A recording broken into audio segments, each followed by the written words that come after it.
Ce sont des jeunes de ma commune, des étudiants, des jeunes intellectuels de ma commune qui ont choisi ma modeste personne comme parrain de ce grand tournoi de football.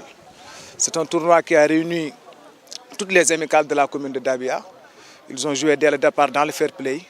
Et aujourd'hui, nous sommes arrivés vraiment à la finale qui oppose deux grandes équipes, l'équipe de Kobilo et l'équipe de Gababé. Depuis le début, ils ont joué dans le fair play. Donc le sentiment qui m'anime, c'est un sentiment d'honneur, de joie et de fierté de voir les jeunes de ma commune, de surcroît des étudiants, des jeunes intellectuels, qui prennent la responsabilité d'organiser un grand tournoi de football à Dakar. C'est une première initiative.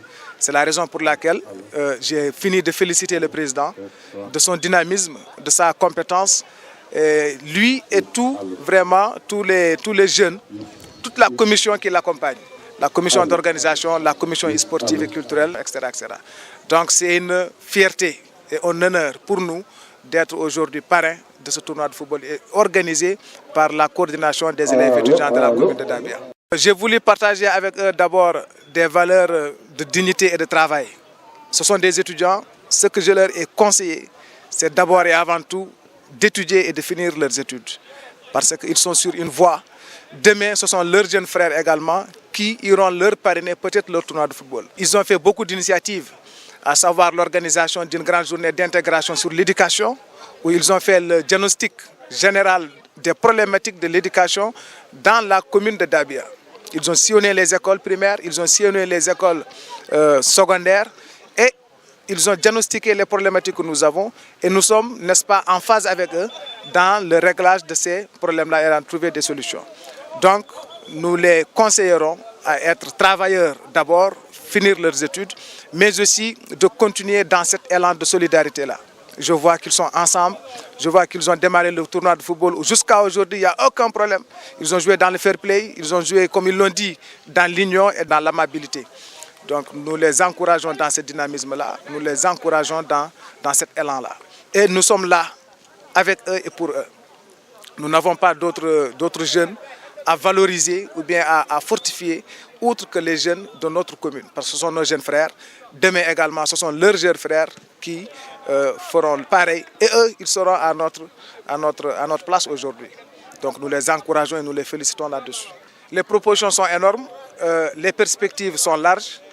Nous les accompagnerons naturellement.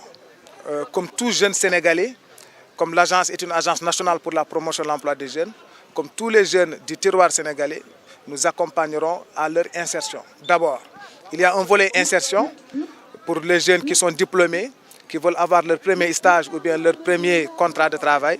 Nous les accompagnerons d'abord à l'insertion avec les entreprises et les sociétés que nous avons comme partenaires. Mais aussi, nous accompagnerons tous jeunes porteurs de projets, au-delà des étudiants. Tous jeunes sénégalais, ou bien de la commune de Dabia, ou bien même du département de Matam, porteurs de projets, nous sommes résolus et engagés à les accompagner vers la matérialisation de leurs projets. Parce que nous avons vu que le climat des entreprises est très difficile, l'employabilité, le taux de chômage est galopant, l'insertion est difficile. Nous avons trouvé que l'alternative est effectivement l'auto-emploi. Nous les accompagnerons. Ce sont des jeunes qui peuvent monter des plans d'affaires, qui peuvent mettre en place leur business plan. Nous les accompagnerons également vers la réalisation de ces activités-là. Au niveau de la région, la situation est complexe et perplexe. La région de Matam est une région naturellement qui est un bastion politique du président de la République, son Excellence M. Macky Sall. Mais aussi, il y a plusieurs responsables politiques. Je salue de passage la présence du maire de la ville de Thilogne, qui est là avec nous, M. Sidi Kaouridja. Saluer de passage la présence du conseiller technique du Premier ministre en charge de l'action sociale et de la protection, M. Elhaj Timbo, et toute sa délégation avec M. Ousmane Ka. Ce sont des responsables politiques qui sont en train de travailler à la base pour la réélection du président de la République, son Excellence Macky Sall.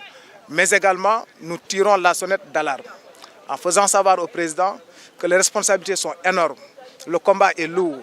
Il y a beaucoup de partis politiques qui ont fini d'entrer dans la région de Matam, qui ont fini de pénétrer le bastion de l'Alliance pour la République, le bastion de la coalition Benno Bokk Yakaar.